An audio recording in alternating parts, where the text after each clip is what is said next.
അധ്യാപകർക്ക് മുന്നിൽ മുട്ടുമടക്കി സർക്കാർ. തസ്തിക നിർണയം പൂർത്തിയാക്കിയപ്പോൾ ആലപ്പുഴയിൽ 32 അധ്യാപകരെ പിരിച്ചുവിട്ടാണ് സർക്കാർ ഉത്തരവിറക്കിയത്. ജോലി നഷ്ടപ്പെട്ട അധ്യാപകരുടെ പുനർവിന്യാസത്തിലും സർക്കാരിന് വ്യക്തത ഉണ്ടായിരുന്നില്ല. സർക്കാർ നടപടിക്കെതിരെ അതിശക്തമായ പ്രതിഷേധമാണ് ആലപ്പുഴ ജില്ലാ വിദ്യാഭ്യാസ ഓഫീസിൽ ഇടത് അധ്യാപക സംഘടനകൾ ഉയർത്തിയത്. പ്രതിഷേധത്തിനൊടുവിലാണ് അധ്യാപകരെ ഒഴിവാക്കിയ ഉത്തരവ് താൽക്കാലികമായി മരവിപ്പിക്കാൻ സർക്കാർ തീരുമാനിച്ചത്.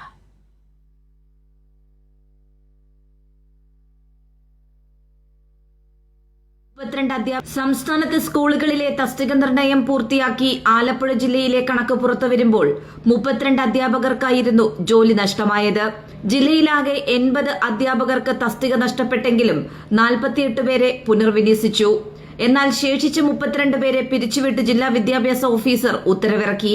കഴിഞ്ഞ സർക്കാരിന്റെ കാലയളവിൽ തസ്തിക നഷ്ടപ്പെടുമ്പോൾ അധ്യാപകരെ സംരക്ഷിക്കുന്നതിന്റെ ഭാഗമായി പൂർണ്ണമായും അവരെ പുനർവിന്യസിച്ചിരുന്നു. ഇതിനായി സൂപ്പർ ന്യൂമറി തസ്തിക അടക്കം സൃഷ്ടിക്കുകയും ചെയ്തിട്ടുണ്ട്. എന്നാൽ നിലവിലെ സർക്കാർ ജോലി നഷ്ടപ്പെടുന്ന അധ്യാപകർക്ക് ബദൽ ക്രമീകരണം ഏർപ്പെടുത്താത്തതാണ് അധ്യാപകരെ പുറത്താക്കി ഉത്തരവിറക്കുന്നതിലേക്ക് എത്തിച്ചത്. ഇതേ തുടർന്ന് ആലപ്പുഴ ജില്ലയിലെ അധ്യാപകർ ജില്ലാ വിദ്യാഭ്യാസ ഓഫീസിന് മുന്നിലെത്തി ശക്തമായ പ്രതിഷേധമാണ് ഉയർത്തിയത്.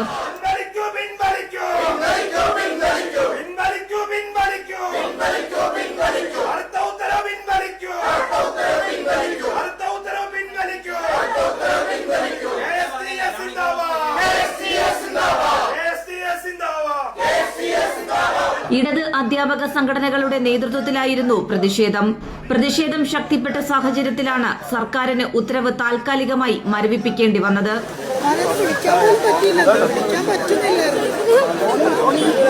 പ്രതിഷേധക്കാർക്ക് നൽകിയ ഉറപ്പിന്റെ അടിസ്ഥാനത്തിൽ 32 അധ്യാപകരെ ഒഴിവാക്കിയ ഉത്തരവ് താൽക്കാലികമായി മരവിപ്പിച്ച് ഉത്തരവിറക്കി. അധ്യാപകരുടെ ഭാഗത്തു നിന്നും പൊടുന്നനെ ഉയർന്ന പ്രതിഷേധത്തെ തുടർന്നാണ് സർക്കാരിന്റെ തീരുമാനം താൽക്കാലികമായി മരവിപ്പിക്കേണ്ടി വന്നത്. ഇതുമായി ബന്ധപ്പെട്ട് പുതുക്കിയ ഉത്തരവിറക്കും എന്നതാണ് പൊതുവിദ്യാഭ്യാസ വകുപ്പ് അറിയിച്ചിരിക്കുന്നത്.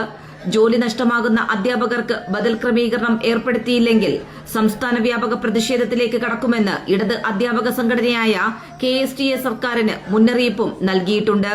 കൈരളി ന്യൂസ്, തിരുവനന്തപുരം.